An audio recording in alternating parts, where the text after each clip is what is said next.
Hey, it's Marie Forleo, and you are watching Marie TV, the place to be to create a business and life you love. And I am so excited I can barely contain myself because today's guest is someone that I've admired for so long. He's impacted tens of millions of lives all around the world, and he's written an incredible new book, which we're going to talk about today. Tony Robbins is a best-selling author, entrepreneur, and philanthropist. For more than 37 years, millions of people have enjoyed the warmth, humor, and the transformational power of Mr. Robbins' business and personal development events. He's the nation's #1 life and business strategist. He's called upon to consult and coach with some of the world's finest athletes, entertainers, Fortune 500 CEOs, and even presidents of nations. Robbins is a founder of or partner in more than a dozen companies in industries as diverse as a 5-star island resort in Fiji to custom 3D printed prosthetic limbs. Through the Anthony Robbins Foundation and his matching funds, Tony feeds 4 million people per year in 56 countries. He's also initiated programs in more than 1,500 schools, 700 prisons, and 50,000 service organizations and shelters. He lives in Palm Beach, Florida. Tony, it is so amazing to have you here. Thank you so much for making the time. Thanks for having me. So I think I told you this way back when you interviewed me for the New Money Masters. You know, I just want to thank you from the bottom of my heart. When I was in my early 20s, I went to Unleash the Power Within. Yes. And you made such an impact on me, and it's influenced everything I've done personally and everything in my business. And I just want you to hear like who you are, what you do, how you serve. It makes such a huge difference, and it means the world to me to have you here today. Oh, that is so sweet of you. So thank you for that. Let's get started, because one of the things I admire so much about you is your energy and your passion and your stamina. I mean, you've been doing this for over 3 decades, and I know everybody watching Actually getting closer to 4 which is awesome. It's so incredible. Yeah. And one of the things that I so admire is I feel like you keep getting better. You keep doing more. You keep serving on a higher level. And from a personal, just stamina standpoint, tell us a little bit about what you do every day. What are your habits? How do you keep yourself at this high level of service? Well, I think there's the physical side of it, which, I do the equivalent of an ultra marathon every weekend. I do 52 hours. On the last day, I did 26.5 miles. The previous day, 22 miles. So just the physical side, you have to be in incredible shape. And I'm in better shape physically today, both my endurance, my muscular strength, and so forth, than when I was 25, which is wonderful. And so I do certain things for that. But I think I should mention first, what's even more important is the psychological, spiritual side of things, because I think energy comes first, not from your body. It doesn't come from eating. It doesn't come from sleeping, because I've gone without those things for long periods of time and still been able to deliver.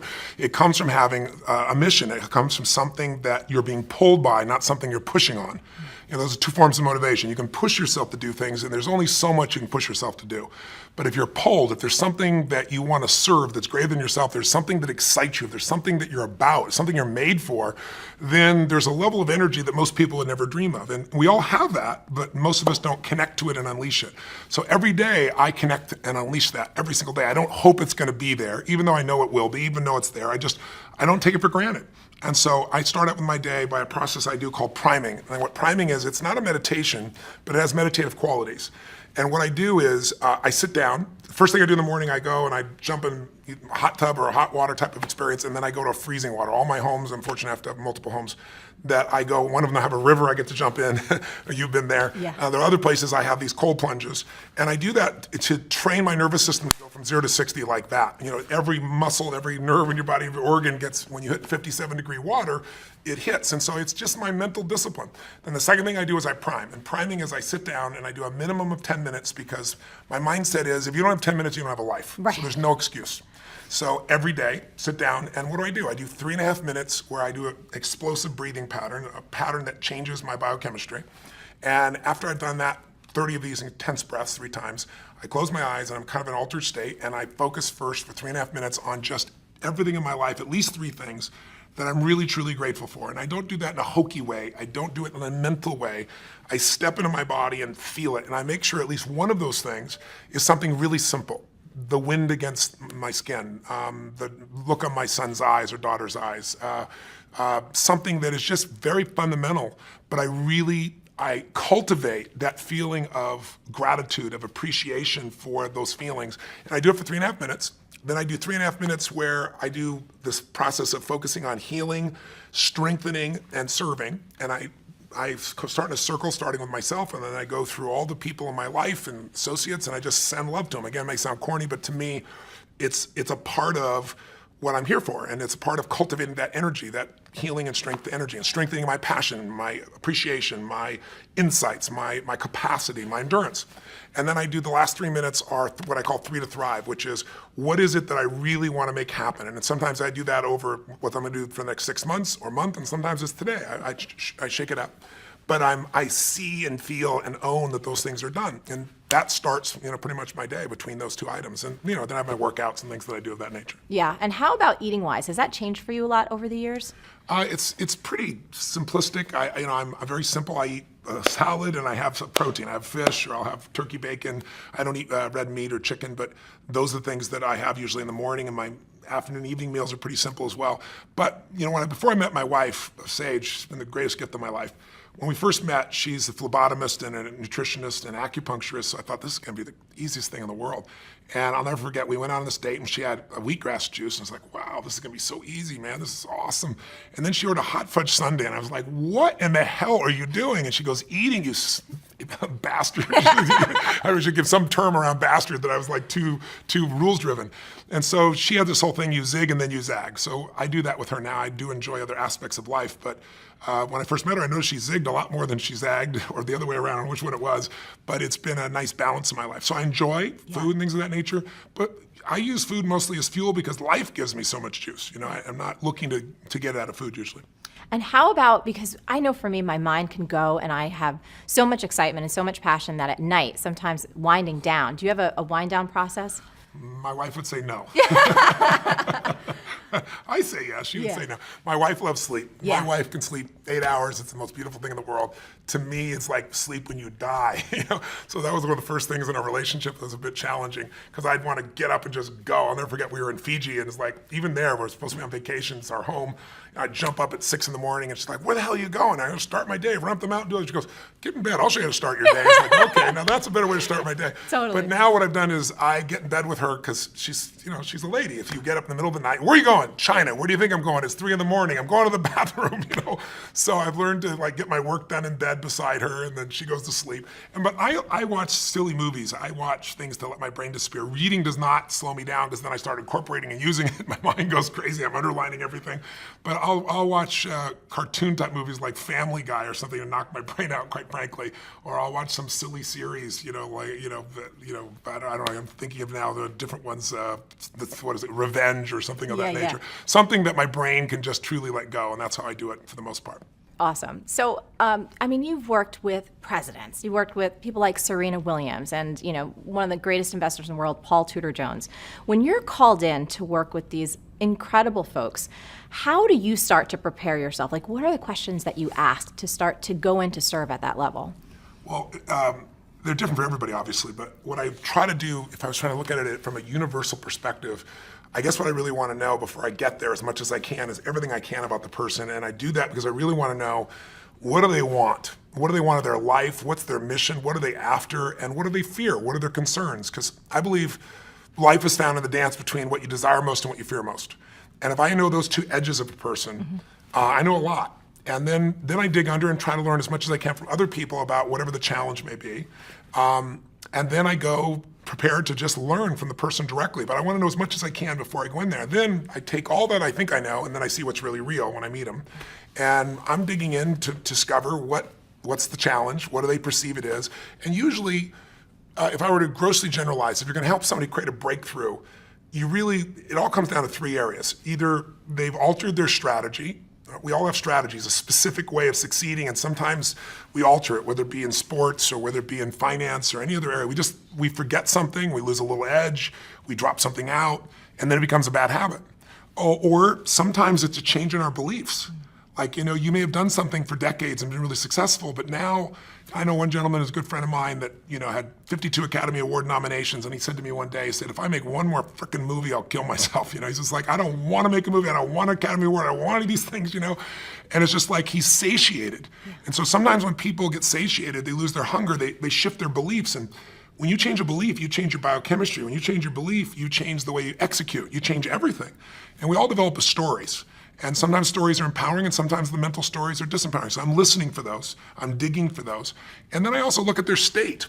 Because you could do the same exact action from a place of being pissed off or from a place of playfulness, and the same action is not going to get you the same result. And so I'm looking for that quality of what's going on in them. And then I look and try to find out what it was like before. So with Paul Tudor Jones, I went back and I watched videos of him when he was at his best.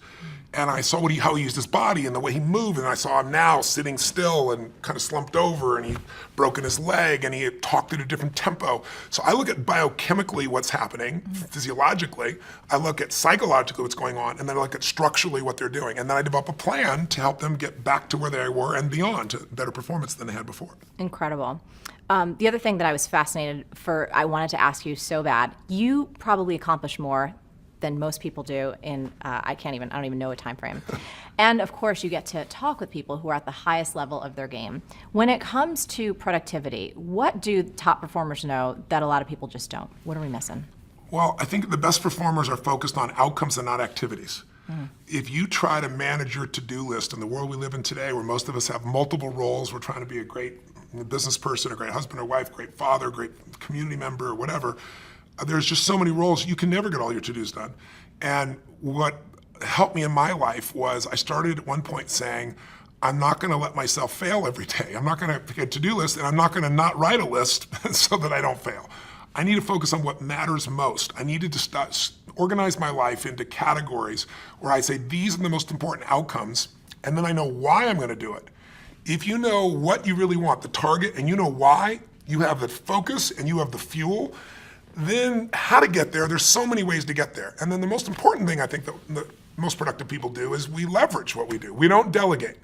Delegation is I give it to you, and then when it doesn't work out, I'm pissed at you.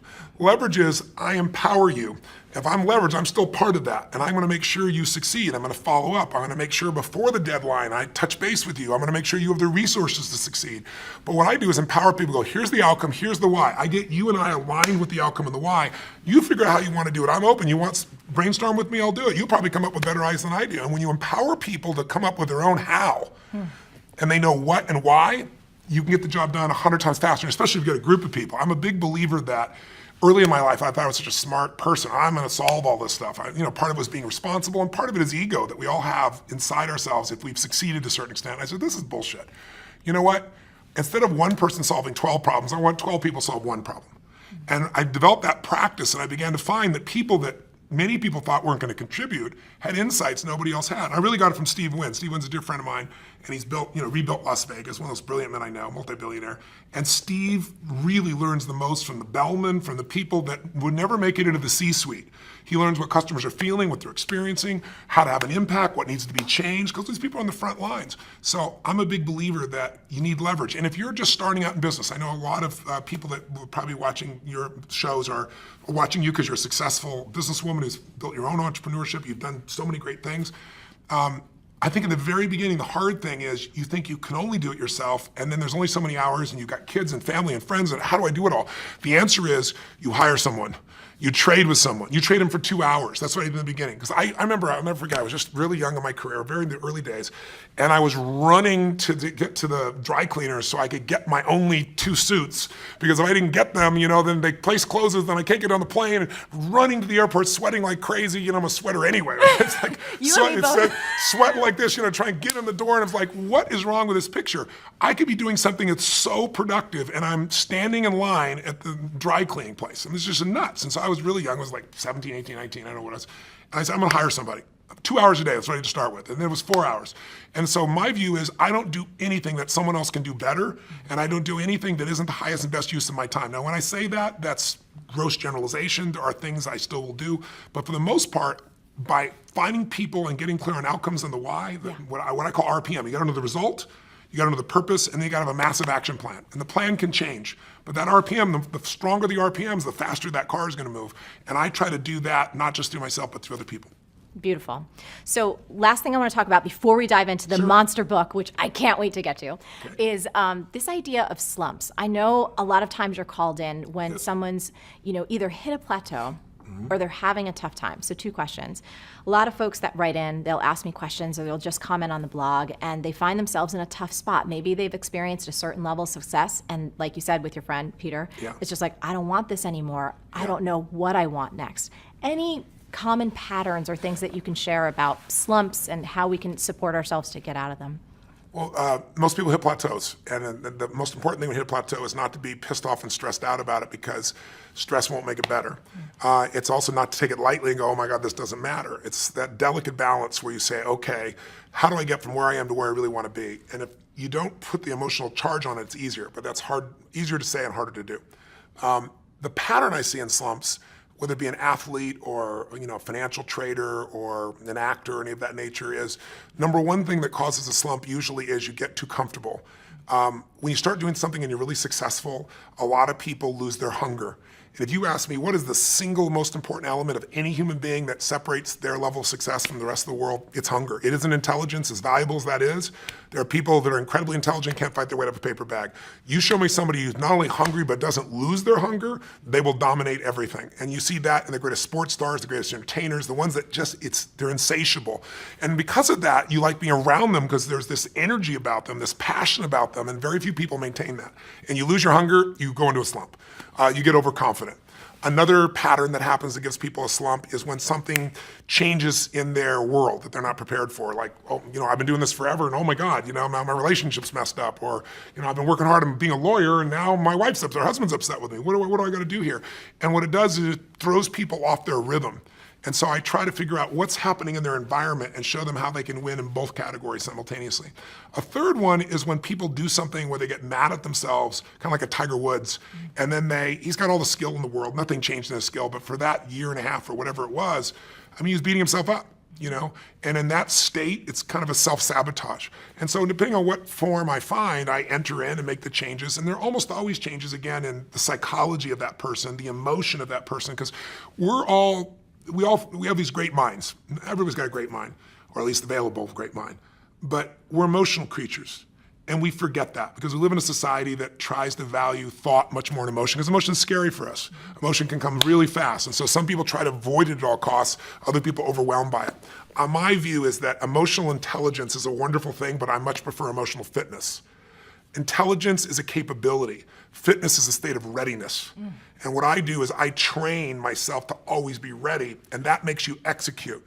And I think too many people settle for, I know this, as opposed to I'm doing this. And I try to train myself and others to be in that state of readiness all the time because that's where life is really fulfilled at the highest level, I think. I do too, agree 100%. So let's move on to this monster book, which it is a monster in the best way. It's the most beautiful thing. So do we have a copy that we can kind of bring in? I just want to hold this thing up because it is so awesome. So Tony, I got the galley from your team, which it's like, all right, y'all, you're seeing it right here. We're going to talk about this now. I truly believe in my heart of hearts that every human being needs to get this book. They need to read it for their family, for their friends, and most importantly, the last couple chapters about service. I was in tears. I loved every bit of it. My copy is highlighted cover to cover. I've already taken action on a lot that's in the book. Yes. This is your first book in 20 years. Yes. Why this topic? Why now? And what makes it different than all the other money books that are out there? Well, one reason I haven't read a book is I hate writing. Just being honest. I'm on a plane about every 4 or 5 days. I go to 15 countries. I see 250,000 people a year. I love the live event. I love the spontaneity. You get to do something new constantly. You get to see what's really going on with a human being. And writing is an isolated, by yourself process that God bless the people that do that stuff. But I got pushed over the edge because there's only a few subjects in life that really affect the quality of your life, right? There's your body, there's clearly your relationships, your emotions, and money is one of those places. And I've shared with people a lot about this, and I grew up with in a very tough environment financially. We had no money. There were times that, our car was repossessed. There were times we had no food. So, and it didn't last, but it was one of those places where you had that uncertainty all the time. And so when 2008 happened, that's what pushed me over the edge. Because when I started seeing so many people losing their homes, losing half of what they saved for their whole life, and then I kept thinking, well, the government's going to do something because this is this is a raw, horrific situation that's been brought about by a small number of people. By 2010, when nothing had been done, I was mad, and I was reading every article, I was watching every documentary, and the final one that just pushed me over the edge was called Inside Job. I don't know if you saw it, but I have it ordered on Netflix. okay, yes, yeah. It's Academy Award, won the Academy Award. Matt Damon did the voiceover. But what's amazing is they systematically showed who specifically virtually destroyed the world economy, and then showed that the punishment they got is not only all of us bailing them out, but they were put in charge of turning the economy back around and giving more money to this one again. So at the end of this film, you understand what happened, but you have one or two emotional responses depending upon your personality. Either you want to kill somebody, you're so angry, or you're depressed because there wasn't one solution to the whole thing. It's a beautiful documentary, but not one solution. I'm a solution guy, so I was like, something's got to be done. I know I'm not the only solution, but I have a unique gift. I have access. Because most people don't know, they think of me the motivational, positive thinking guy. That's never what I've been. I've been a strategist my whole life, and Paul Tudor Jones, one of the top 10 traders in the history of the world, has been my client for 21 years.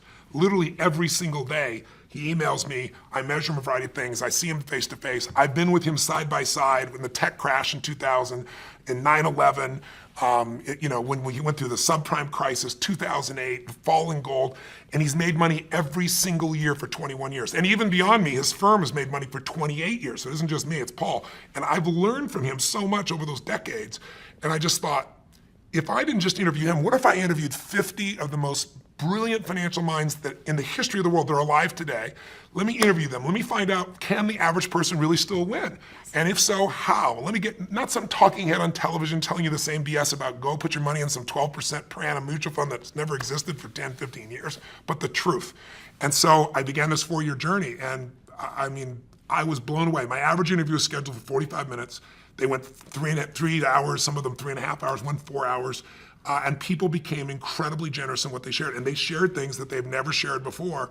And I put them into a 7-step process so that whether you're a millennial that just got out of college and got a bunch of college debt saying, how will I ever get around this? I'll show you how to get financially free. You're a baby boomer and you lost a bunch of money in 2008 and you didn't get back in the market. I'll show you what you can do. You're a very sophisticated investor and you want to know what Ray Dalio does that it's never been revealed about, I'll show you what he does. And so I'm real proud of it. And that, you've seen the level of endorsement I have from the highest level of people in finance on the earth is pretty extraordinary. It's because it's really their work. It's not mine. I had so much fun reading it, and honestly, I was intimidated by a 600+ book because I knew we were doing this interview, and I prepare as much as I humanly. I'm like, all right, I'm going to speed read, but digest everything. Yes. And one of the things in the beginning, when you start breaking down the myths, yes, I just kept getting sicker and sicker and sicker with how much the general public, how much people don't know and how they're taking advantage of. So I wanted to ask you, was there one in particular that just totally pissed you off? There was a ton. I know there's 9 myths in the book. I put the 9 most abusive ones in there. I mean, they're there. Here's what I'd say. I want to mention one of the myths, though, to start with. Not a myth, but a step. I want everybody who's watching to remember one thing.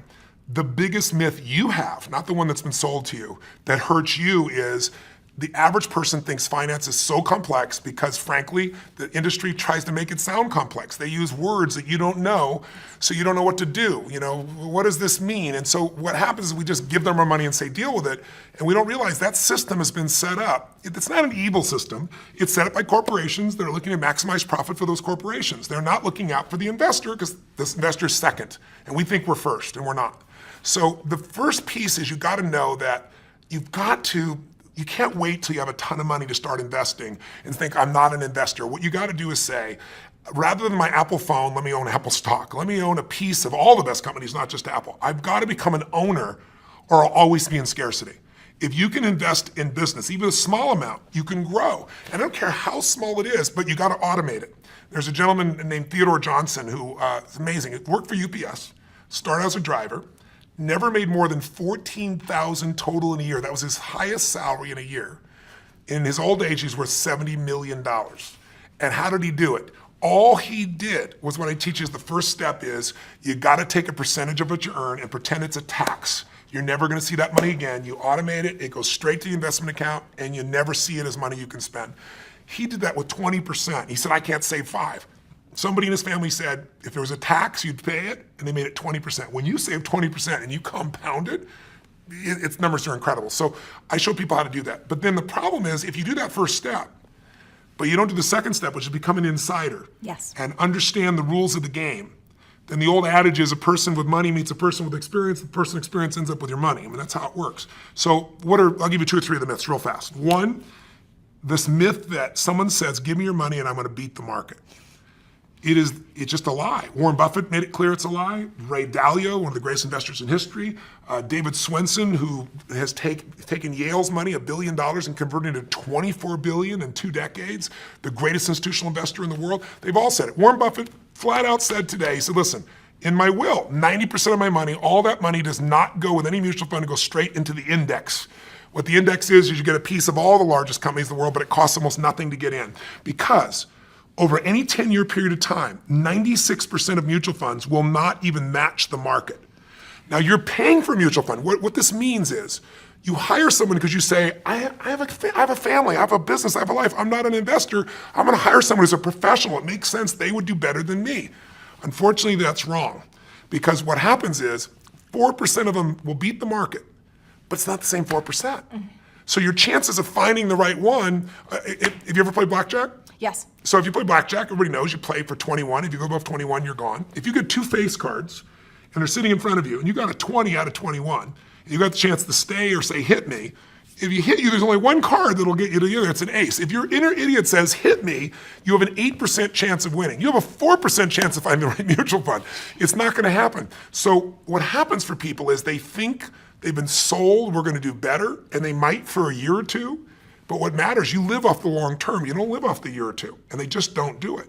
Warren Buffett has a bet right now with Protégé Partners, which is a group that does hedge funds, and he said, you can pick 5 hedge funds. You can mold the best of them together. I'm going to own the market, which costs me next to nothing. You're going to get the hedge funds, which cost a lot. 10-year bet, who's going to win? Put up $1 million. Right now, they're 6 years into it. Warren Buffett's at 42%. They're at 12%. Right? Just crazy. So the second thing is, after getting terrible performance, people say, well, fees don't really matter, or they'll tell you it's only 1%. And I ask people all the time, how much are you paying? And they go, I don't know, or they'll say 1%. 1% is called the expense ratio. That's like the edge of the sticker price. If you read that 50-page prospectus in your mutual fund, even one of them has 50 pages, which you won't, you'd have a hard time with a PhD figuring it out. In fact, there's a man named Hilton Smith, I quote in the book, who spent 2 weeks, he's got a doctorate as an economist, took him 2 weeks to go through them all and figure out there are 17 different fees. And Forbes says the average fee is 3.12. Now, if you're watching right now, I'm sure I've lost your brain with all these numbers, so let me make it real for you. 1% versus 3%, big difference. Huge. Right? Here's the difference. Just like you grow by compounding like Theodore Johnson did, your fees also compound. And people don't know that when they hear that little number. So if you have 3 people and one gets 1% in fees, 2%, the other 3%, they all get the same return. They start out with $100,000 at 35. For 30 years, they accumulate to 65 years old, 7% compounded. They all get 7%. The only difference is the fees. And when they go to retire, the person at 1% in fees is going to have $574,000. $100,000 to $574, not bad. If they added not another dime, pretty amazing. The person at 3% in fees will have $224,000. 77% less money. If you want to win a race and you have a 100-pound jockey on the back of your horse, or you want a 300-pound jockey on the back of your horse, fees at 3% are that. If I said to you, here's a deal, let's do an investment, and here's how I want it to work. You give me the money, you put up all the money, you put up all the risk, I'll put up no money, I'll put up no risk. If you lose, I win, and if you win, I win. And if you win, over the life of the time, I'll get 60% of what you earn. You'd say, I'll never do that in a million years. That's a mutual fund with 3%. It's one of the only industries on earth where they've confused this enough that we don't understand we're overpaying by thousands of percent. You could own the stock market, the S&P 500. You can own a piece of all 500 big companies through like the Vanguard 500. And you get the best of all the business, Apple, Exxon, all these companies. And it costs you 0.17. That means less than 0.2%. If you went to a normal mutual fund, you might own the same companies for 3.17. That's like buying a Honda Accord for $20,000 or $350,000 for the same car. If you pay $350,000, you figure out the person next door paid $20,000, say you go crazy. That happens every day with finances because people don't know how to look at this. So when they read the book, that'll never happen to them again. Yeah, and this is, there's so much. I could talk to you forever, and I know your team is like, oh my God, we got to get him out of here. But a couple things before we wrap up. First, what we discovered with the all-season strategy and what you were able to inspire Ray one of the leader of what? The largest hedge fund in the world. Yes. It's absolutely incredible. He's an amazing man. Let me just give it to you really quick. Ray Dalio is his name. Ray heads Bridgewater, which is the largest hedge fund in the world. A hedge fund is where wealthy people often put their money because they can bet up on the market or down. They'll be able to do a lot of things as a hedge fund. And a large hedge fund, a good sized one, might be 15 billion, Ray's 160 billion. So he's 10 times the size. To give money to Ray 10 years ago, you had to have a $5 billion net worth and a minimum of 100 million on the first day, or he wouldn't even talk to you. That was 10 years ago. Now, no matter how much money you have, he won't do it because he manages money for China, for countries, for giant pension funds. So I get a chance to meet Ray, and I did 15 hours of prep for that. Just like I want to be all pitch and catch with him. I was very fortunate, found out that he'd listened to my tapes and was a fan of my work from years before. And so our 45 minutes went close to that 3-hour mark again. And at the end, I said to him, went back and forth, and he really enjoyed it, and I enjoyed it, obviously, learned so much. I said, Ray, I asked this to all these people, if you could never give any of your money to your children, and all you could give them was be a strategy, a plan, a portfolio that they could not only succeed with, but they wouldn't have all that ups and downs that make people get out of the market and lose. I said, what would it be? And he said, my all-weather portfolio. I've already designed it. All my money's in it. My kids' money, all the money that I have for contribution to society is in it. And he said, because I know I'm not going to be here forever, and I need something that's going to work in any market. And he said, I've worked it all the way back to 1925. I've tested it, and it makes money. And he said, I did it for myself for years, and now I do it for my clients. I said, explain it to me. So he explained it to me, and I'd done my homework. I knew a lot about it already. But at the end, I said, okay, Ray, you've really explained this. Brilliant. You're showing me why in 2008, people that had half their money in stocks and they thought they were safe, half their money in bonds, like everybody tells you, a balanced portfolio, they both lost money. He explained why. He explained how you could avoid that. But I said, Ray, you told me everything but the percentages. So it's like, bake this perfect chocolate cake. And he says, bring some chocolate, bring some sugar, use some dairy products, but you're not telling me the amounts. I said, he goes, Tony, that's my secret sauce. And they give me the whole 5 billion, 100 million. I go, I know, but you said you haven't taken money in 10 years. You're not going to take any money. The average person can't do it on their own. Help the average guy out. And I was teasing him, pushing him. And he goes, well, it's complex. I said, but I'll simplify it. He goes, well, there's leverage. I said, design one without leverage. The average person can do 15 minutes a year. And he goes, well, it wouldn't be perfect. I said, your idea of not perfect will be better than anybody else on earth. Totally. So he sits there and he starts scratching this thing out for me. And I'm like feeling this vibration in my body. It was just incredible. At the end, it was incredibly generous. We went and tested it, back tested it. So it means you compare it year by year what it did. In reality, not hoping what it'd do, but back testing something for a year or 2 years or 5 years, one thing. We back tested it 75 years, the worst and the most volatile times in our history. And interestingly enough, it's right 85% of the time it made money. And the few times it didn't, the average loss was 1.6%. The largest loss in 75 years was less than 4%, minus 3.5. And that was 2008 when the market from top to bottom was down 51%. And that's the most of the loss in 75 years, and the average return is just under 10%. And this is something, a bunch of my friends were like, bake this into a business, dude. This is like incredible. And I was like, you know what? I'd love to do that, but this was given in the spirit of free to anybody. Yes. So it's there. Somebody can go to the library and get my book and they can just copy the thing down. But it's available to any human being and anybody can put it there. Now, that's not the only strategy there. I have David Swenson's strategies. I have all the best. Tons. But his strategy is the smoothest ride. Because the biggest challenge, if you look at the last 30 years or 20 years, 1993 to 2003, the average investor in mutual funds, well, the market did 9.2% per year, really nice, on average. The average mutual fund investor did 2.5%, and that's before taxes. You're going to double your money every 36 years doing something like that. It's just, it's not going to happen. You get killed.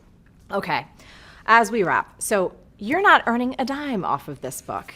No. So tell us all about your passion for making a difference and what happens each and every time someone purchases a copy of this incredible thing, which everyone needs to get. I'm really proud. I didn't start out to do that, quite frankly, but I was writing the book, and as I mentioned, when I was a kid, we had a Thanksgiving, no money and no food, and somebody came to the door, knocked on the door, and delivered this food, and it was life-changing for me because it wasn't the food, it was that my father had always said, nobody cares about anybody else, He built that belief system into us, and I saw that strangers really care.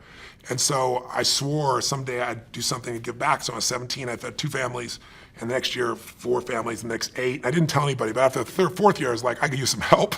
So I got my friends involved, and then my companies, and then it built to 1 million people, and then 2 million people. In the last 4 or 5 years, I've been matching the 2 million my foundation does personally with another 2 million, so we feed 4 million people a year.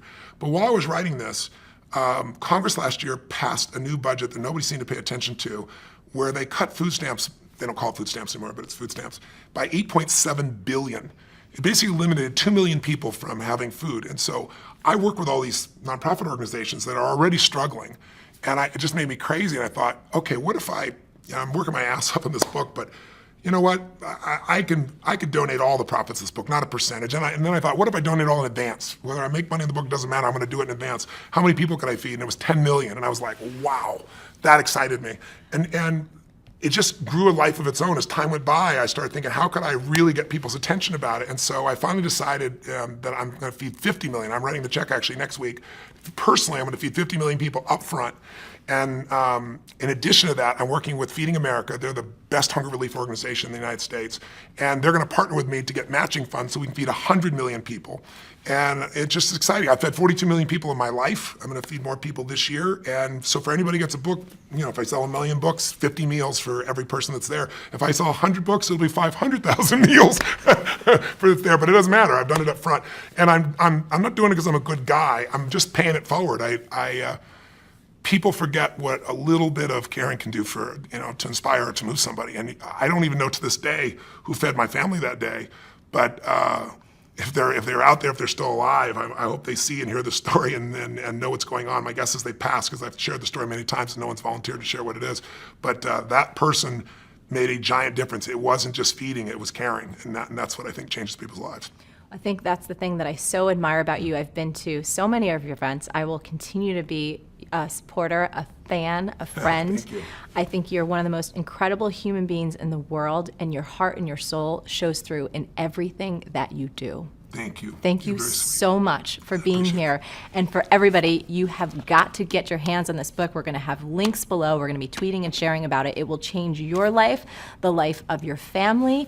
And like I said at the end, there's a beautiful piece about why it's so important for all of us to make a difference.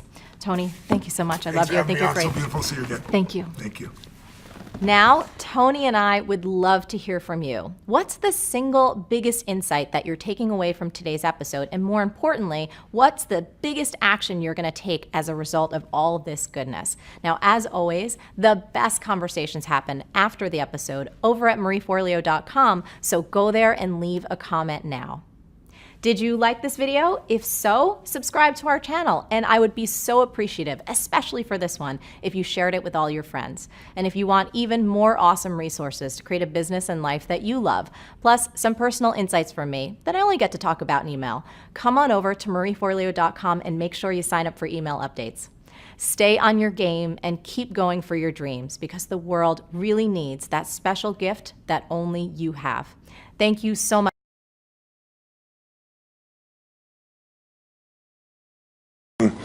For the last, I guess, 9 months or so, since the economy took its giant collapse all over the world in different areas financially, I've been meeting people that are trying to figure out what to do financially. And I've brought so many people in business who are trying to figure out what to do. Their customers are responding in a different way. They're hanging on to their money, and they're concerned. And so I thought, you know, the traditional approaches to business are not making a difference. What I'm best at is modeling. You know, I've always, when I wanted to figure something out, I go to people that are the best in that area and figure out what they're doing and teach myself how to do that, and then teach others to do the same once I've proven it's worked with myself. I said, I want to find the best of the best, and I've been really fortunate over the last, as I say, probably 7, 8, 9 months to have spent some time interviewing and getting to know and becoming good friends with many of the top people in the internet marketing. I mean, people that they're not the likely people you normally look at. I look at them as the new money masters. You know, they're guys that, you know, they didn't have the traditional education, and ladies that didn't, but they found a way to add value.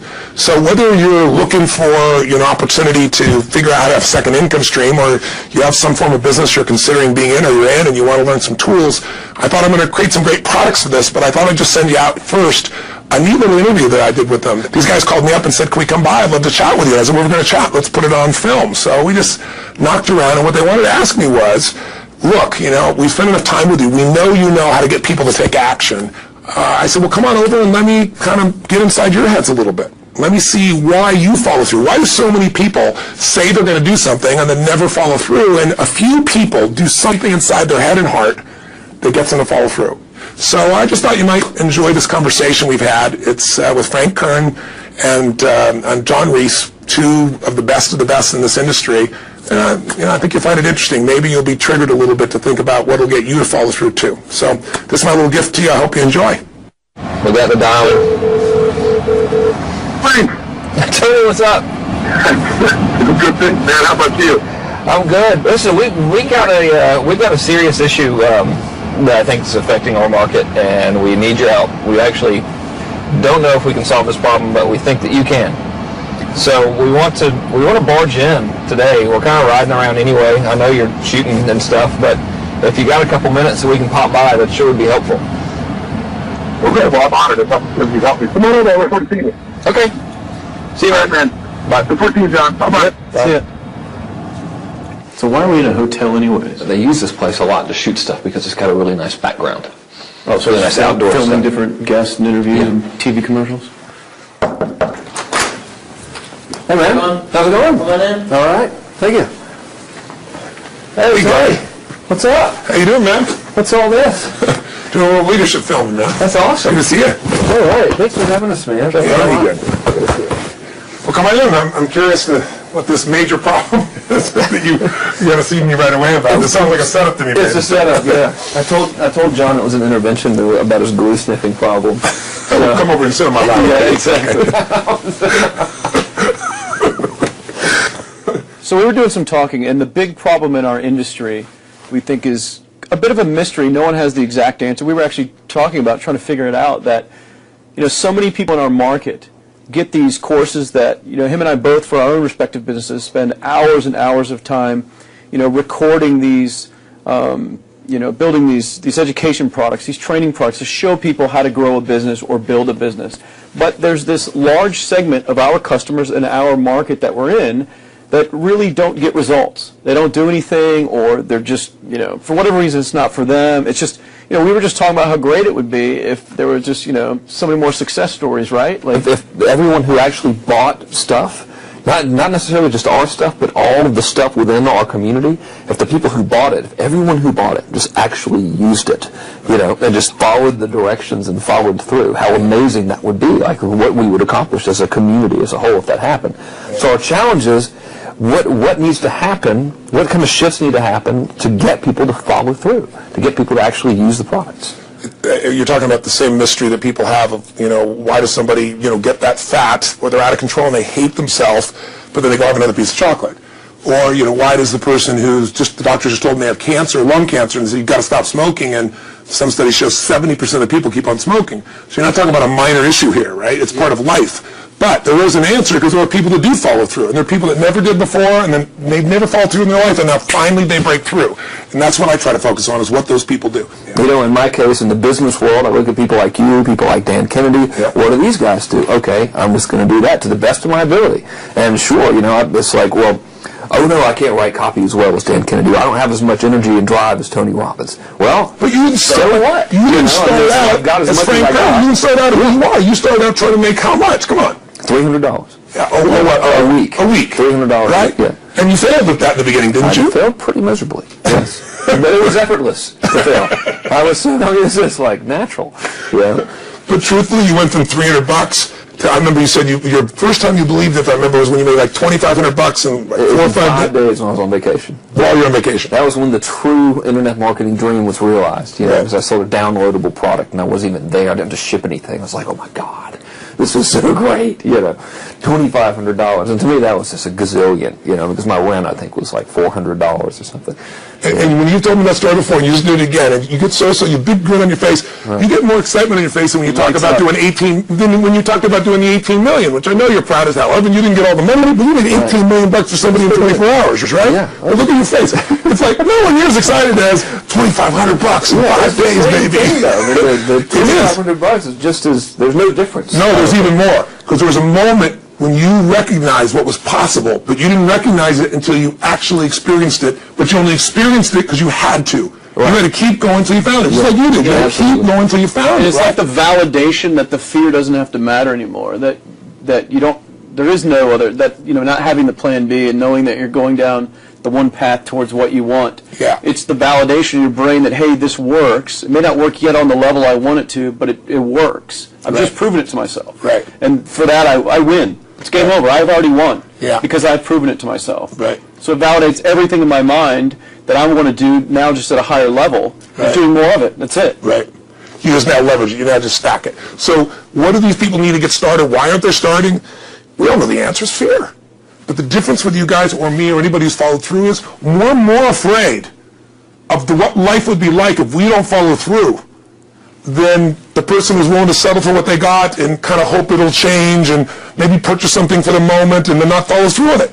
It's almost like people, overachievers, have a little more fear. They're a little more afraid of missing out. They're afraid of not being there, or they got a strong enough reason to follow through. So I'd say if you're looking at home, you want to give somebody some value, go, where do I start? I'm sick of this. That's a damn good place. That's probably where they bought the product in the first place, but now they're escape not. from that for just a minute. What's that? They bought the product to escape from that state. Just for a moment. Yeah. So, because guess what? What makes people excited is progress. You don't have to be at the goal yet to feel alive again. You have to make progress. And the first step to progress is make a decision and buying the product. But then they don't do the second step, which is open the damn thing up. I think another powerful distinction that you're hitting on here is the fact that a lot of people that have breakthroughs in their lives, like including Frank and I both in different, success stories, situations, whatever you want to call them, is that, people typically hit rock bottom before that must is a reality. You're right. So in thinking of that, because a lot of things as well, like we hear in marketing, like if you had a gun to your head right now and you had to make money in the next, 48 hours, what would you do? And that really resonates with people. But so I just wanted to bring this into the conversation because I think a big part of the market of all these people aren't people that have their backs completely against the wall yet. That's right. Okay, so they're not in a must situation yet. They're in a desire situation where they're okay in their lives. They do have big dreams and ambitions. They do want greater things, but it's not pushing them yet to the point where they will do what it takes to master have the something. must. So what do you think? How do people go from not having their backs against the wall when they have no choice to say, I'm totally sick of this, to conditioning their minds to go from their situation where they are, which may be okay, to getting something greater? Well, think about this. What pisses you off and what excites you is all relative. $300 a week, no, $2,500 excites him more, that memory to this day, than even the $1 million, he did in his first 24-hour version, right? Or you breaking the 4 minute mile, $1 million. That must have been out of your mind. Tell me about that for a second. What did that feel like? You make $1 million in 24 hours. Nobody in history of the internet's done it. Euphoria. Yeah. It was unbelievable. What was your? It wasn't even about the money. That's exactly right. That's exactly right. It right. wasn't really about the money. No, it wasn't. I wasn't thinking like, oh, that's how many cars I can buy. No. It just wasn't. It was just breaking through like another barrier of progress. So at that point, it wasn't about your back to your wall.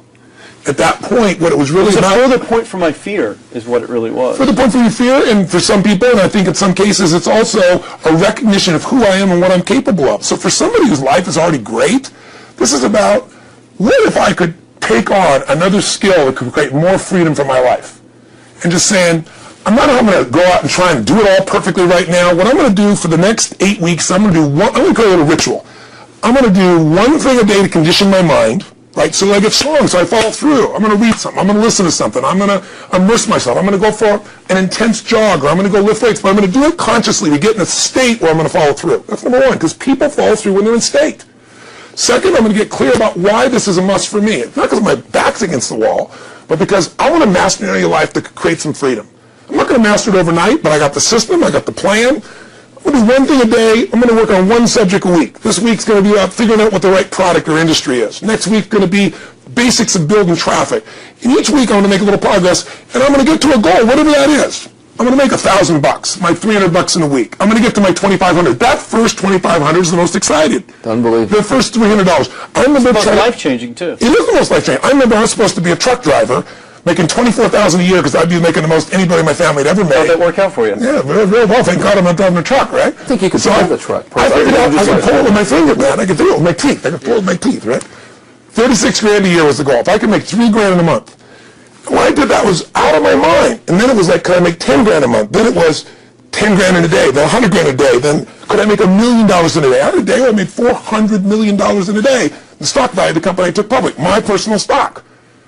But it was probably after I did it, though, so it doesn't really count. I'm just joking with it. You're right. People will remember who's first, Tony. 400 million. Who cares? Who cares? No, I'm not saying that's amazing, though. I'm not saying of course. Because they told me when I was on stage, I had this audience of about 15,000 people at the Continental Center. It was during the stretch break. I was doing what I loved, rocking the house. Everyone's going crazy. And they go, the stock's worth $400 million right now. I was like, wow, that's cool. It's like, okay, that's, no one sounds stupid. It's like, what's next? And I went right back to what I loved. Once you break through, then it just becomes a game. The people that are getting your products have not yet broken through in most cases. The breakthrough happens by conditioning your mind every day, by feeding it a role model or a story. It's putting yourself in a peak state where you follow through by getting physically strong. It's creating a little ritual of doing a little bit each day, and then you get momentum. But the most important thing of all is what we started out with. Why? Absolutely. Why is it a must for you? It doesn't have to be you're against the wall, but it has to be something you're hungry for, because the only difference in people is hunger. And if you're not hungry, get around people that are hungry and something will hit you. You watch a conversation, you get around people that are doing better, and all of a sudden you start going, my life sucks. I remember I went to a guy in L.A., he's one of the most multi-billionaire guy, I'll never forget, and I lived in the Del Mar Castle, and I was really proud. That was like the symbol of me having taken myself from being poor to providing for my family this great place. It's built from castles in Europe overlooking the ocean, not far from you. And I went to this guy's house, he's a billionaire, he took me down to his wine cellar. I don't even drink wine. Went through this whole thing. At the end of the night, I was depressed. I lived in the Del Mar tenement, as far as I was concerned. I really was. I was like, I lived in a crappy place, and all my standards changed. All of a sudden, I wasn't willing to settle for living there. All of a sudden, my back was to the wall in a different way, because as a man, I knew I was capable of more. So people can change their standard by getting around where it's better. People can change their standard by getting associated with what's true, like the bills they got to solve, the problems they got to do it. Or they can do it because they're excited, because it's something new they want to take on. Everyone's different. But they got to find the why, and they got to come up with some daily rituals to get them going, and just do a step at a time. That's where you get momentum. Awesome. That is awesome. So, think about what's the holy grail between somebody taking action or not. It's one word: certainty. When somebody is absolutely certain, the common word is believe, right? But, you can believe at a general level, or you can believe with certain. When you're absolutely certain that if I do this, it's going to get that result, and that result's going to change my life, you'll do it. When you think it absolutely is not going to work, you're never going to do it. The middle no man's land of maybe it'll work, maybe it won't, that's the piece that kills people, right? So if it's a must for you, you got to make it work, right? In our case, right? That's an example. If it's not a must for you and you're not sure, you don't know what to do. So years ago, I'd look around and say, okay, how do people get themselves to follow through that haven't been following through? What's the difference? And I started interviewing hundreds of people, literally, and eventually thousands, because I had thousands of my events. So I'd ask the group to give me their feedback. And I came up with this model. It's like the holy grail of belief, or the holy grail of momentum. It's like the difference between what makes the rich get richer and the poor get poor, right? And the difference we all know is mindset, but like, how's that built? So this is what I did. I created stupid four little boxes, and I'll scribble it here for you. You think about the first thing that determines whether you can do something or not, and I put that in this first box at the top here on the left side, and it's potential. Like, what's the potential of a human being? Like, when you guys started, you proved something no one had done in history. You ran the 4-minute mile, right? For God only knows how many centuries, they're trying to run a 4-minute mile. Roger Bannister does it.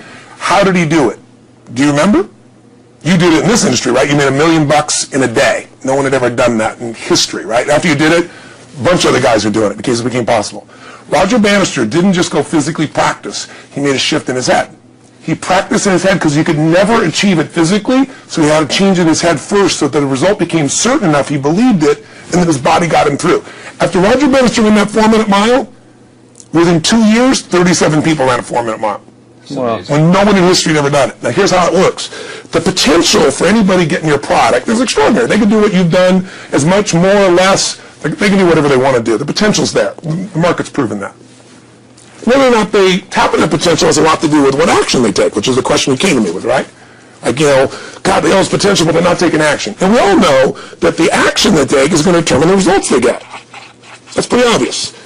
So most people have a belief about what their real potential is no matter what you tell them. And that affects how much action they take. And of course that affects the result, and then ironically, that result reinforces their belief. And then their belief affects it. So I'll give you an example.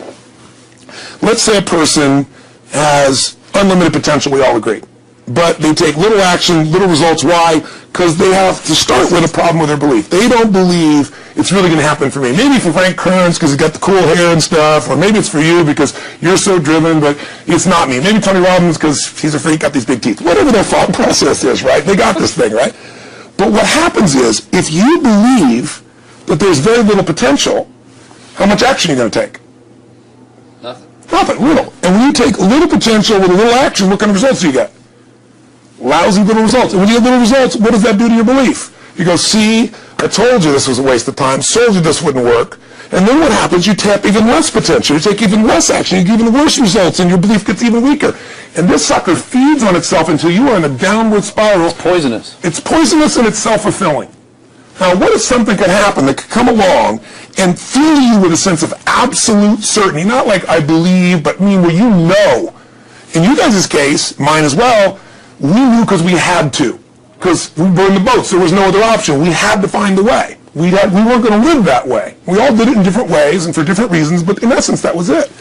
If you get yourself in a state of certainty that this is going to work, I'm going to find a way, and if this doesn't work, I will make the way, then you tap a lot more potential. And when you're certain in your potential, you take massive action. When you take massive action, you really believe in something, you get great results. When you get great results, your brain goes, see, I told you I was a stud.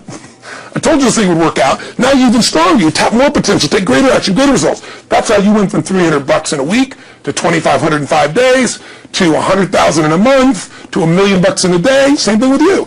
And we get momentum. So the rich get richer and the poor get poorer.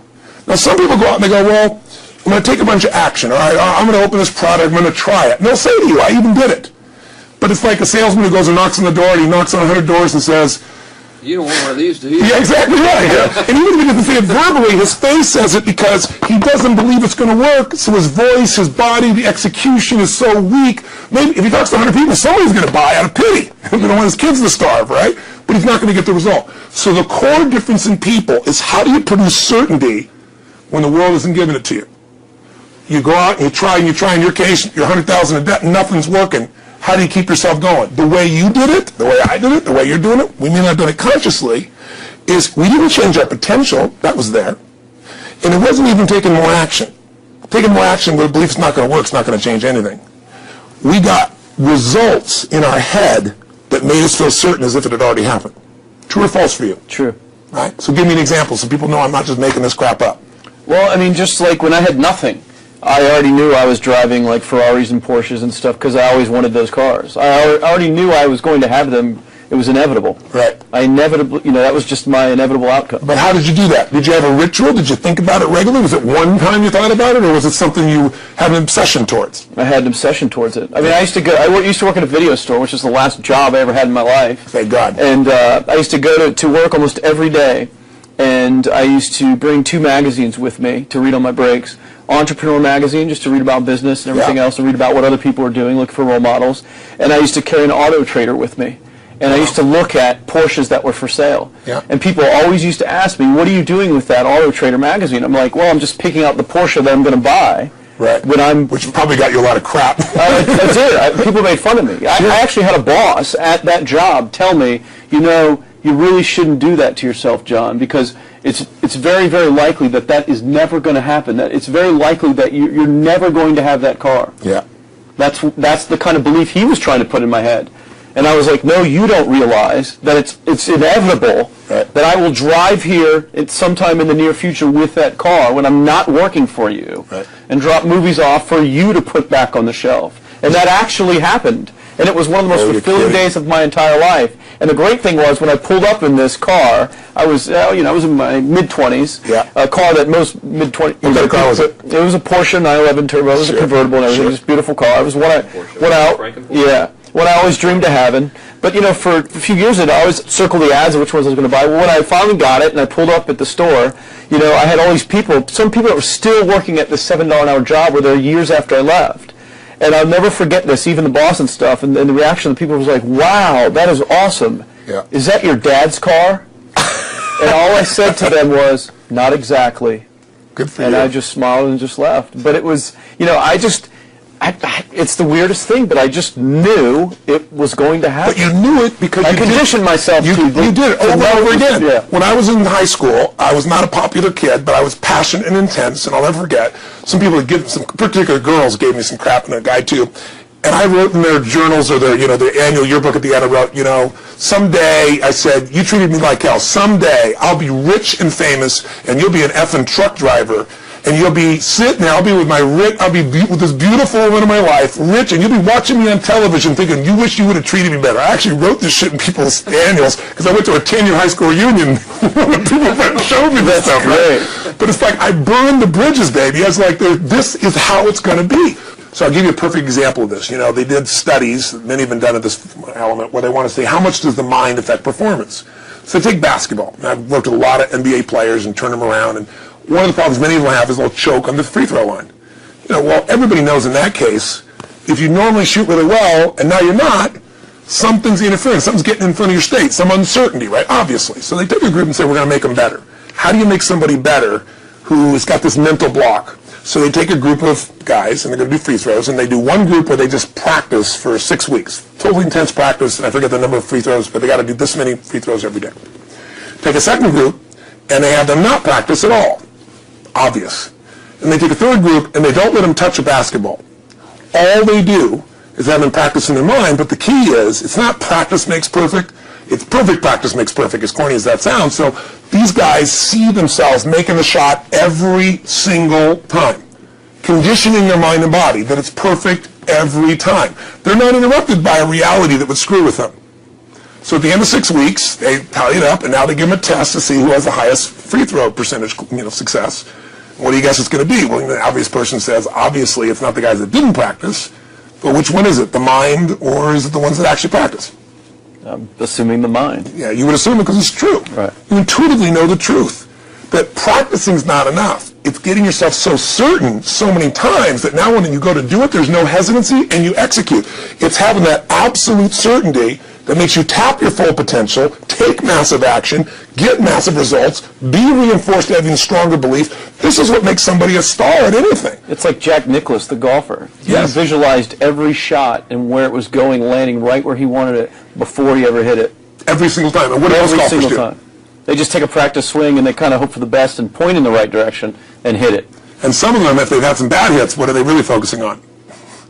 You know, what I don't want to do. Exactly. And that's the same thing here. So I'll show you a little stupid little physical technique for this. So stand up for a second. You guys going to do this with the camera show? So try this for a second. So just put your feet together, and then put your right index finger straight out in front of you like this. Okay? And all I want you to do is I want you to just turn clockwise comfortably as far as you normally turn. Just notice where you naturally stop. Go ahead and turn clockwise. People at home can do this too. Keep your feet straight. Notice where you stop. Come back around to me. Back around to me. Pretty good. Okay, good. Yeah, you're really good at this, right? Drop your hand. Now let's do something really simple. Close your eyes. And you don't even have to visualize, just feel. I want you to imagine your finger coming back up again. And this time, see and feel it coming up. Don't actually make it happen, but feel like it's happening. Imagine in your mind that you're actually doing it. You're seeing it, you're feeling it. And then make it like a game where you turn twice as far this time. Like you're a little kid, you know, somebody measures you and you go, I'm taller, come on, measure me this week. And that desire to do a little further. And then in your mind, do it again. Your feet are straight together, and in your mind, feel your finger coming up, see it coming up, and imagine going 3 times as far this time. And then one more time, bring your finger up, and you're like an owl. Your feet are straight, and you turn all the way around, and it comes all the way around to the front. See it and feel it and enjoy it each time like it's a game, like you can't wait to go further. And you know you do, every time. And when you can feel that, it feels good, then open your eyes, and now put your finger straight in front of you, and turn as far as you can comfortably and see what happens this time. Go. Take one back. Now notice, I don't know if the camera's got it, but you don't have to ask the camera. You can ask yourselves. Come back around. Did you go further this time, yes or no? A lot further. A lot further. 50% further. 50% further. How much further for you? About the same. Yeah. The average person will go 25% further. Now here's the question. Or superior. Or superior pointer. There you go. Your right finger pointer. Thank God. Yeah. So, did you have the potential to turn as far as you did the second time, the first time? Yes. Why didn't you? I didn't believe it, I guess. We have beliefs about stuff we don't even know we have beliefs. You have an unconscious belief about how far you can turn comfortably. The first time I did it, when I pointed straight back, Yeah. I thought that probably shouldn't even go that far, like it was going to hurt me or that I wasn't capable of going any farther. It's like, and how much further did you go this time? And the camera knows. Put it over there. That's Right exactly over there. right. Now here's the difference. The potential was there the first time, and you took action, and you got a result. But it was 50% less than what you did later on, and the only difference is they changed your belief. How did I change your belief? We didn't work harder on your potential. We didn't take more action. I got you to see the result in advance. I get to see it vividly 2 or 3 times, that's all. I'm going further, and then your brain went, oh, I know what to do. Boom, it went there. Isn't that what you did by looking at your cars every single day and envisioning it? Isn't that what you did when you created whatever the vision was? It was $300, $2,500, $1 million in a day? Yeah, that's what's missing for these people. They're not getting that execution is everything, but it doesn't happen if you don't get the psychology set of a state of total certainty. And you just change that 50% in 3 minutes worth of visualization. And visualization is only one technique. Because I was like losing my balance with my eyes closed, but I was kind of like lopsided, so I got one good visualization in. The rest of the time I was like, I sure hope I don't fall down on camera with my eyes closed. It's gonna be really dumb not to do it. So you don't even have to be good at visualization. You can still get the improvement. So I want you to get, you ask the question, what is that difference in people? This changes people's certainty. People are uncertain they're going to succeed. They want it, but they're afraid. The best way to deal with a fear is get a big enough reason that makes you have to succeed, or condition yourself where you see it and feel it so often that you're certain that you just do it. That's all it really takes.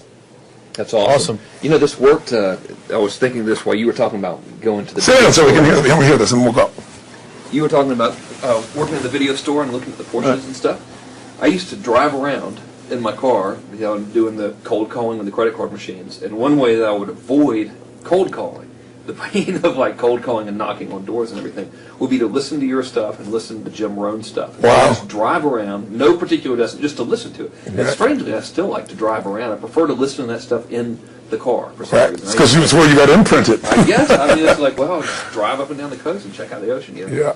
So I would drive around, and I would envision myself holding those types of seminars, and teaching people that kind of stuff. And 3 weeks ago, I was teaching a seminar in San Diego, and I was talking about beliefs and envisioning things, and I had to stop. And I shared with the audience, I was like, you're not going to believe this, but I actually used to envision this very moment. Wow. Me talking to you right now. So it really, really works. Definitely works. Makes a difference, I'd say. I'll tell you what, I worked with Andre Agassi in 1993, I think it was. He'd been #1. He dropped to 32nd in the world. And he was literally ready to quit with no exaggeration. His father was managing him, and he was so angry with his life. And he went through some, I think, wrist surgery at the time, and he's working on his swing. And he was dating Brooke Shields at that point. They weren't married, and not his current marriage, obviously. And so she said, you got to come see Tony. She goes, I don't need motivation. He goes, he's not motivation, man. He's strategy. He'll show you how to make that shift in your head. So he comes. I work with a guy. In the beginning, he's saying, do your magic stuff. Like, oh, yeah, great, thank you. And I said, tell me, have you ever hit a tennis ball perfectly? And I'm trying to get him in the zone to remember that time, like you visioned, where he was perfect at it. He goes, of course I have. And I get him vision over and over again. And finally, he's in the zone. He's feeling that again, right? He's seeing it, and he's feeling certain, and the swing is going perfect. And I said, how's that feel? He goes, it feels perfect. I said, but are you thinking about the swing? You're not thinking about the swing. You're not thinking about how to do it. You're just seeing the result you want so vividly that it's there. So all we did was train him how to go in that state over and over again. He won the next weekend. The second weekend he came in second. Within 6 months he was #1 in the world again. And he gave me unbelievable credit. But all it was conditioning the mind. You did it with tape, so did I. We were just talking about this earlier, Pam and I used to go when I was 17 years old down in downtown Los Angeles, this place called Night Education, K-N-I-G-H-T, like at the night.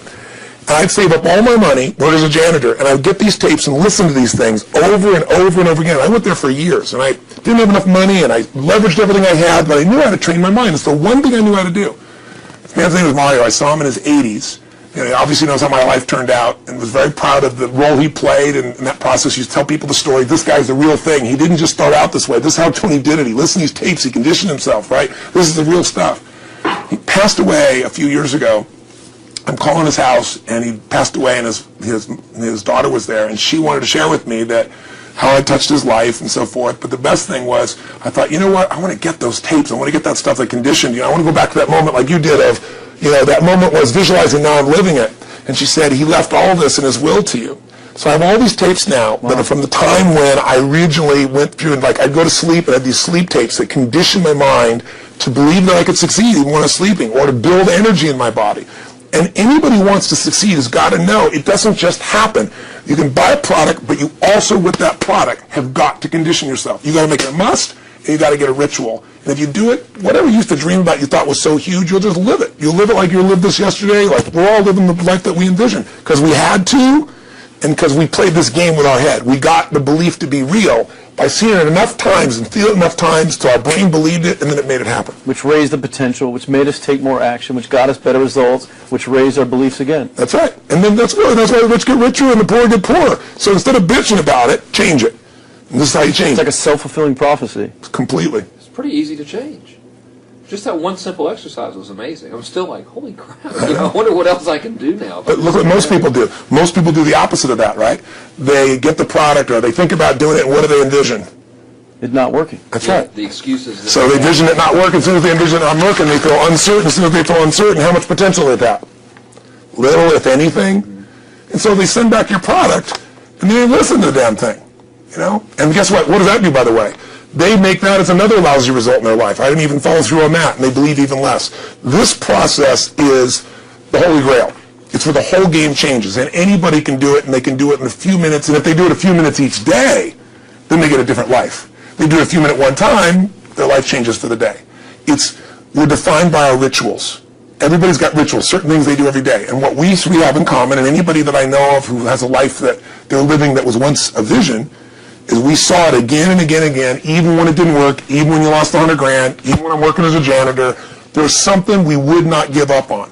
And if somebody watching wants to change their life, they got to decide what they won't give up on, and then put themselves in the state of momentum by a couple little rituals. That's all it takes. And I think especially when it comes to anything related to making money, like making money products or promises or courses, people are so inundated with scams and all this garbage, true garbage, that their natural thinking is that they're so skeptical.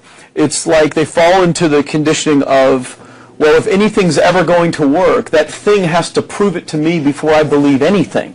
So when they go to approach the thing to make more money with, they're like, well, I'm starting at zero, and this thing has to prove to me that it has any potential at all before I believe that it will. Don't you agree with that's the case? Unfortunately, it's the case, but here's the truth. When somebody says to me, in my business even more, because a lot of people think I'm a motivator. I hate that term. That's never been what I've done. I do believe in energy, and I'm passionate. They see 10,000 people in the room, rocking, they go, oh, he's motivating them. I believe in peak state. You get a top athlete, you get in a concert, and you get in state, right? The problem is, to defend themselves so they won't be disappointed again, they lower their expectations. So someone will say to me, well, I'm skeptical or I'm pessimistic. And my response to them is, no, man, you're gutless. It takes no guts to be skeptical. You don't have to have any capacity to be a critic. And now with the web, you don't even have to own that you're the one being the critic. You can burn somebody and anonymously, right? I said, you know what? It takes guts to believe. And if you think something's going to do it for you without you putting your guts on the line, you might as well forget it right now. So this idea that I'm skeptical or they got to prove it to me, it's the biggest lie. What that really is your fear talking. You're so scared of failing, you don't even want to get your hopes up. And if you don't get your hopes up, you might say, well, what if they get their hopes up and somebody gets disappointed? How many disappointments have we experienced in our business careers and in our lives? The difference is some people take disappointment and let it destroy them. Other people take disappointment and let it drive them. And you get to choose. Are you going to turn this thing into why it didn't work and a bunch of stories and excuses, or are you going to take this thing that didn't work and figure out what are you going to do to make it work? And it may not happen the first time, the second time, the third time, but the people that are relentless find the way. And if the common denominator in all these guys that are kind of our friends or family, money masters, the new money masters is they all did it with will. Nobody here inherited this stuff. Everybody figured it out. And keep figuring it out. And it's going to keep changing. And you say, you know what, 1% of 99% of the money being made is being made by 1% of the people, because only 1% of the people will condition their mind and condition their body and follow through some daily rituals. The rest will tell a story about why it didn't work, how it wasn't their fault. And you got two things in life. You got results or you got a story. And too many people think that 1% is somehow entitled to it, and they're not. Which is, it's just all in the head. It's all in the head. It's all in the head. Which can be changed with some conditioning. Basic conditioning. You just proved it. Yeah. To us. That's fun. That's why I made Get the Edge and Personal Powers, because I understood that from the very beginning. Originally it was 30 days, and years later people would say, I've heard all the great results and everything else, man, but I don't have 30 days, and I'd be behind the glass, focus group, watching these people want to shake them, like, you don't have 30 days to change your life, I thought, okay, I'll make it 7 days. Just one, because after 7 days you get momentum. And you think about it, when do people's lives change? In a moment. It doesn't change in 10 years. Your life may suck for 10 years, but there's one moment when your life changed, the moment you decided. When you said, no more, and I'm doing it, and you kicked yourself in the ass, and you made yourself go do something, right? When you finally said, enough, no more, I quit, or let's begin, or I love you. There's a moment when somebody's life changes, and that can be gotten in a couple of days. So people watching don't have to wait until they've mastered everything. They got to get started and do what's next, and just put themselves in a state where they start making some progress. Well, there it is. I think that's the answer that can help solve that problem with a lot of people. They'll just pay attention to it and do it. The bottom line is, all three of us and some of the people that we consider as family that are part of this process, we've all done well, and we don't need to do this stuff. We're able to do the stuff because underneath it all, people can see in your eyes, Frank, when you talk about $2,500 you made that day and the joy, right? Or you talking about not willing to settle, and just, I don't care what they say. They tell me I'm going to sit here and I should lower my expectations. I'm going to be driving my car in here and they're going to be delivering a video to me. There's something inside of every human being that will make it click. That'll make it so that today is not like yesterday and tomorrow will be different forever. And that process is an emotional hook. And what I hope is people watching this stuff, maybe something in here will piss them off enough or remind them of something or say there is a plan and it isn't just luck. And if I just get my big enough why and I get a little system for conditioning myself, and if I start to feel overwhelmed, I just do one next step. And I keep learning and keep moving forward, I will get there. If we accomplish that out of this conversation, then this conversation was kick-ass and fun, not just for us, but it'll be something that we'll be really proud of a long time. Whether that happens or not really has nothing to do with us, but whether or not people... I took up golf recently. I thought, I never play this game. Old man's game, never do it. But my kids play, so I want to play with them. So I go out, and I do really well. I go out on this one day, and I out-power by my instructor. I'm feeling really proud. The next day, I'm not feeling so proud. I keep putting the ball in the water again. I'm so frustrated. Put down another one. Put down another one. I don't care. I don't care what my score is. Let's do it. And finally, I was getting frustrated. He's going things like, ain't it a bitch? This is golf. And I'm going, bull. I said, you're a terrible instructor. I said, because I should at least be consistent at whatever shitty level I can achieve. I said, I know I'm not Tiger Woods, but I should be able to be consistent, and you're just telling me it's difficult. Telling me it's difficult is not helping. Tell me what to do. He said, well, actually, you're only a little bit off. I said, could have fooled me. He said, no, you're about a millimeter or two off. I said, you're joking. He said, no, watch this. He said, I didn't teach you this yet. He said, when you approach the ball like this, he said, if you change the angle that you're attacking this just 1 or 2 millimeters, in the very beginning, do you see how that changes the arc? This one, instead of being on the green, by 1 millimeter, now you're in the water. 1 millimeter over here, you're in the sand. And he said, and also you're hitting the ground by 1 millimeter sometimes. You're not stroking it, just 1 millimeter. I thought, what a great belief system that when all hell's breaking loose and nothing's working, that you're only 1 millimeter off. Because most people think it's impossible, so they give up. Isn't that true? And in real life, it's true. So 2 days later, I'm going to see one of my clients. I do a lot of coaching, and I have a man who's the top plastic surgeon in the world. He's going through some tough times in aspects of his life. But this is a guy that gets paid by Sultan of Brunei $1 million to fly over and do 3 people's faces. He is the #1 plastic surgeon in the world. He can make anyone who's ugly look spectacularly beautiful. He showed me pictures of a woman who's 84 years old. He made her look 40 and gorgeous, no exaggeration. But you know what? I'm waiting for him in his office, and he's still in surgery. So he's got a new book he's creating to teach other surgeons around the world. And I'm going through it, and it's got pictures of the top 100 supposedly most beautiful women in the world's faces. And then men. I wasn't paying attention to that one. I just kept turning the pages, right? But I noticed something. He's got all these measurements. And he has mathematically calculated what it takes to make someone look gorgeous, man or woman. And it's a few millimeters. Interesting. For example, on a woman, the distance between the top part of your lip and your nose, this little distance, the measurement of that, if you're beautiful, gorgeous, is the same size as your eye. If it's 1 millimeter more, you have an average face. If it's 2 millimeters more, you are butt ugly. Okay. The difference between butt ugly and gorgeous is 2 millimeters. He's got about a dozen of these little 1 or 2 millimeter changes he makes, and it's a different person. It is unbelievable. So a very powerful belief to leave today with would be, nothing's working, I'm 1 millimeter away. What little thing do I change? And when I do, it changes everything. Because I'm heading this direction, I make this little shift. You take that out an hour from now, a day from now, a week from now, a month from now, you have a totally different destination from that direction. But the 1 millimeter change, I'll show you one of them right now. Check this out. Stay in the state of certainty. Some of you lost it. Intensify it, whatever it takes. Intensify. Make your move. Come on. Make your move. Say yes. Say yes. Say yes. Say yes. Now feel that in your body. Don't let go of it. Now watch. here's the difference between being certain and being uncertain. Did you see that? Certain, uncertain. See if you can find that little spot between the two, where you drop just a little bit of your chest, and you feel it drop, and come back up, and drop it. How many can feel that difference between where you really feel it, now intensify it, and where you dropped it? Is it a tiny difference, yes or no? Yes or no? Now, could you condition yourself to feel great in this state? Yes or no? So what I want you to do is give yourself that opportunity. So the way we're going to do is very simple. We're going to go in a peak state. And then we're going to train ourselves. Because guess what? If you're in this state of certainty, and all hell's breaking loose in your life, people can't figure out to go, move, I'll handle it. People go, he's so lucky, he's so confident. No. Here's what I've created for my life, and anyone I know has succeeded. I'm a 17-year-old kid from Azusa, California, with no real education other than self-education, with no background, with parents that did their best, all of them, with no money, but I did one thing. I loved people, and I had an enormous demand I made upon myself, and I sculpted my mind and my emotions to get me to do whatever it would take to achieve and to contribute. But to do that, I did it by using my body and changing my focus.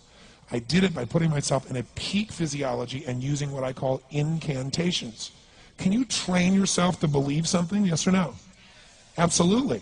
How many of you ever made the fatal mistake of going to Disneyland or Disney World, and while you're there made the fatal mistake of going to a ride called It's a Small World After All? What happens for about a week after you're out of that damn place? You're still singing this thing in your head in 24 languages, right? Well, let me tell you something. How many of you have things when you want to go achieve them and this part of your voice goes, oh, it's not going to happen, or forget it? How many got a voice that sometimes interrupts that good pattern? Say, I. And what you want to do is train a new one. So starting when I was 17, I started doing incantations, not affirmations. Affirmation, you go, I'm happy, I'm happy, I'm happy, I'm happy, I'm happy. What's the problem? You haven't changed your what? Your what? Physiology. If you don't change your physiology, you won't get anything. So an incantation is not only you speak it, but you embody what you're saying with all the intensity you can. And you do it with enough repetitions that it sticks in your head. Like It's a Small World, now the conversation in your head is always the same and it gives you what you want. So you use your body and your voice. So 17 years ago I started doing things. I was working for Jim Rohn, this speaker, and I was 17 years old. I had long hair, minestrone soup, acne on my face. And I was trying to call on Bear Stearns type of people and convince them why they should go to this man's seminar and be more successful. I was driving a 1968 Volkswagen that I had earned at $40 a week as a janitor.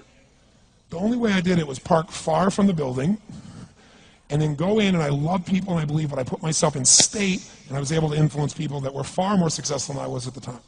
I would do something that I still do backstage and have done for 23 years because I don't hope I'm going to be in a good state, I demand it. So I do an incantation using my whole body. I'd say, I now command my subconscious mind to direct me in helping as many people as possible alive today to better their lives by giving me the strength, the emotion, the persuasion, the humor, the brevity, whatever it takes to show these people and get these people to change their lives now.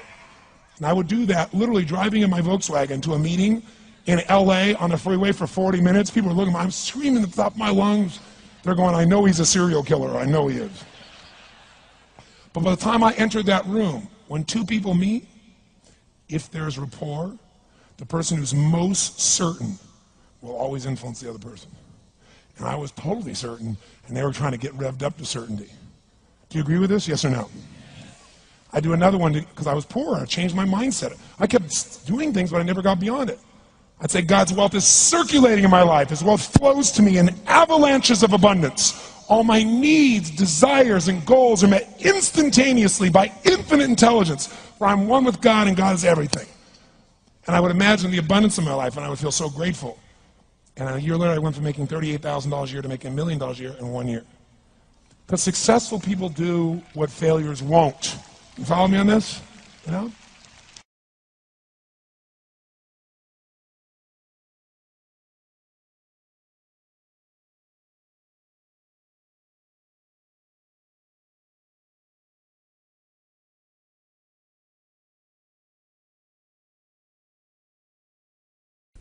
Let me show you in 2 seconds flat why the rich get richer and the poor get poorer. I call it the success cycle. Real fast. Draw yourself 4 squares, put them up on the screen here. You'll see, as I do this, take a quick look, you'll notice you've got the word potential up in the left-hand square. Up in the right-hand square is the word action. Bottom right is the word results. Bottom left is the word belief, or another word for that would be a sense of certainty. Potential, action, belief, results, and notice there's arrows in a clockwise fashion where they just keep feeding each other over and over and over again. So again, it's potential, action, results, belief, or another word for that would be certainty. Now, did you ever notice how rich people tend to get richer and poor people to get poorer? And I don't just mean rich in financial terms. I mean people that are rich emotionally. Do you ever notice how happy people tend to get happier? And depressed people tend to get more depressed? How many found this to be true? Say aye. It's because the power of momentum and what I'm about to show you. So let me show you something here. What's the potential of any human being? You tell me, quick. Unlimited. Do most people's results reflect that true potential, yes or no? No way. Why? Because most people aren't taking enough what? But is it possible to take a lot of action and still get lousy results? What if you got a salesman that works for you and they walk out and they knock on 100 doors and they say, you wouldn't want to buy anything from me, would you? Or they don't say that verbally, but they say it non-verbally. Is that going to affect their results, yes or no?